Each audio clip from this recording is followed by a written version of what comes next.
네, 안녕하세요. 오늘 진행할 기업 분석은 2024년 상반기 아모레퍼시픽입니다.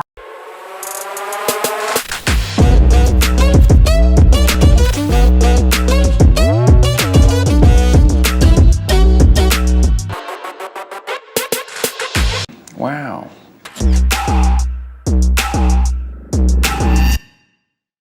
우선 아모레퍼시픽에 대한 설명 이전에 현재 채용 공고가 진행 중인 직무에 대한 설명을 시작하도록 하겠습니다. 총 8가지 직무에 대한 채용 공고가 현재 진행 중인데요. 이 중에 대부분의 직무는 대략적인 느낌 그리고 감각은 있겠지만 이 첫 번째 데일리 뷰티 영업관리와 두 번째 유커머스 영업관리가 도대체 어떤 직무인가 라는 궁금증을 가지고 계신 딥등이 여러분들이 많을 거라고 생각합니다. 네, 가장 첫 번째로 데일리 뷰티 영업관리에 대해서 설명을 드리겠습니다. 아모레퍼시픽에 데일리 뷰티라는 카테고리가 있는데요. 이 카테고리는 아모레퍼시픽의 헤어 제품, 그리고 덴탈 제품, 바디 제품을 포함한 하나의 카테고리를 의미합니다. 네, 실제로 사진처럼 이런 바디온 아니면 치약 제품 같은 제품들이 바로 아모레퍼시픽의 데일리 뷰티 카테고리에 해당합니다. 네, 그렇다면 데일리 뷰티 영업관리자는 도대체 어떤 일을 하는가라는 궁금증이 생기실 텐데요. 네, 대표적으로 두 가지 업무를 수행합니다. 우선 첫 번째로는 데일리 뷰티를 입점시킬 온라인과 오프라인 유통사를 선택하는 업무를 수행합니다. 네, 유통사에 입점 후에도 거기서 멈추면 안 되겠죠? 입점 후에 어떻게 매출을 지속적으로 발생시킬 수 있을지 그 전략을 고민하는 것이 바로 데일리 뷰티 영업관리자의 역할입니다. 네, 두 번째 역할은 바로 브랜드 구성 전략을 고민하는 건데요. 이 데일리 뷰티라는 것이 어쨌든 아모레퍼시픽의 하나의 카테고리이다 보니 이 카테고리 안에 무수히 많은 브랜드들이 속해 있습니다. 이 브랜드 모두가 매출이 잘 일으키고 긍정적인 고객 반응이 발생하면 좋지만 막상 시장에 출시하다 보면 미지근한 반응을 얻는 브랜드들이 있을 거 아니에요. 이런 브랜드를 삭제한다면 어떤 브랜드를 삭제할지 아니면 지금 현재 시장 트렌드는 어떠한데 이러한 트렌드를 잡기 위해서 새로운 신규 브랜드를 생성한다면 이 신규 브랜드의 방향성은 어떻게 설정할 것인지 이러한 전략들을 고민하는 것이 바로 데일리 뷰티 영업관리자의 역할이라고 생각하시면 됩니다. 네, 두 번째로 설명드릴 직무는 바로 유커머스 영업관리입니다. 이 유커머스 영업관리는 직관적으로 말씀을 드리자면 방판 판매가 온라인으로 들어간 개념입니다. 이 방판 판매가 도대체 무엇인가 라는 질문을 갖고 있는 딥등이들이 있을 텐데요. 네, 흔히 말씀드리자면 직접 영업맨이 현장을 다니면서 고객 개개인을 만나서 고객 개인들에게 상품을 판매하는 영업 프로세스가 바로 방판 판매임을 의미합니다.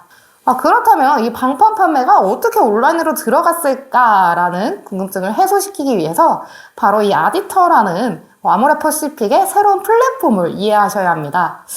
작년 기준으로 이 방판 판매가 오프라인 현장뿐만이 아니라 온라인에서도 진행해도 된다라는 새로운 법규가 제정되었어요.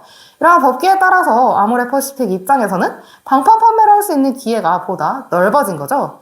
기존에는 오프라인 현장에서만 영업사원들이 영업을 할 수 있다면 이제 온라인에서도 고객 개개인마다 영업을 할 수 있는 기회가 생성이 된 거거든요. 그렇기 때문에 아모레퍼시픽은 올해 2월 달에 이 방판 판매를 온라인에서 진행할 수 있는 아디터라는 플랫폼을 새롭게 출시하였습니다. 즉, 온라인에서도 방판 판매 영업사원, 즉 카운셀러들이 고객 피부 고민을 파악하고 샘플을 제공해줄 수 있는 새로운 채널을 형성하였음을 의미합니다. 여러분들이 흔히 이 방판이 아모레퍼시픽에서 어느 정도의 매출을 차지하겠어? 라는 의문감이 생길 수도 있는데요. 작년에 메리츠 화재의 아모레퍼시픽 기업 분석 자료를 본다면 방판 판매는 아모레퍼시픽의 전체 매출 중 약 20%를 차지하고 있었습니다. 생각보다 방판을 이용하는 고객들이 굉장히 많아요. 네, 그렇다면 이 방판 판매의 구조는 도대체 어떻게 이루어졌을까라는 질문에 대답을 드리자면 우선 아모레퍼시픽은 방판 판매를 하는 영업사원, 즉 카운셀러들에게 판매 수수료를 제공해 줍니다. 네, 최고 수수료 범위는 약 25%라고 알고 있는데요. 이 카운셀러들은 아모레퍼시픽으로부터 받은 이 판매 수수료의 일부분을 화장품 샘플이나 아니면 화장품 포장지를 구매하여 영업 소구점으로 활용합니다.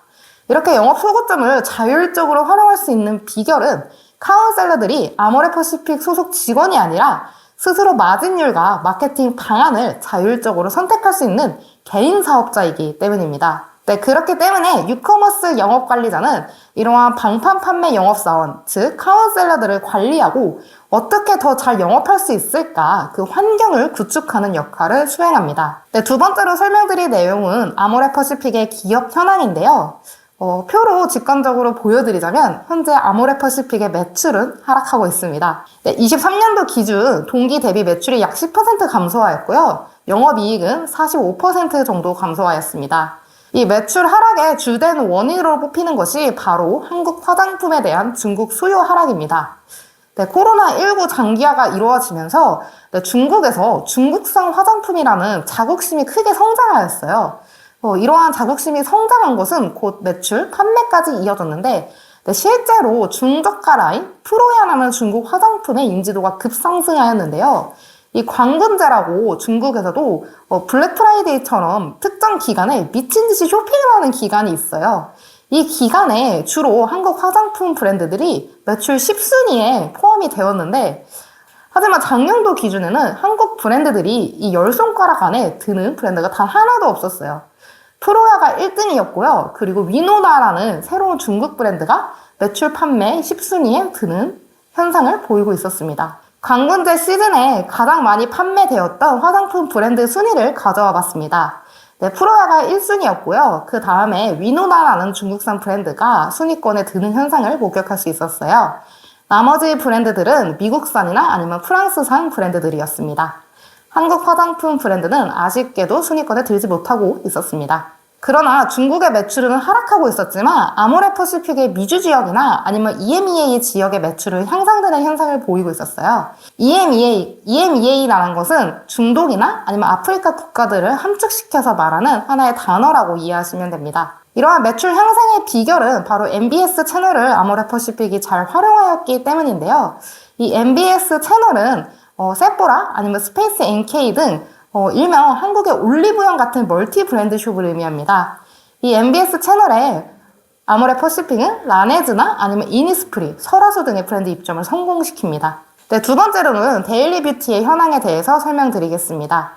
이 전체적인 매출 파이는 줄어들었지만 아모레퍼시픽의 전체 매출 비중 중 데일리 뷰티 매출이 차지하는 비중이 지금 향상되었습니다. 그 비결은 바로 데일리 뷰티 상품 포트폴리오를 재정비하였기 때문인데요. 최근에 기능성 위주로 데일리 뷰티 제품의 전면을 리뉴얼하는 모습을 보이고 있습니다. 네, 대표적으로 여나는 브랜드 아래에 여성용 전문 탈모 예방 샴푸 루트젠을 출시하는 현상을 보였고요.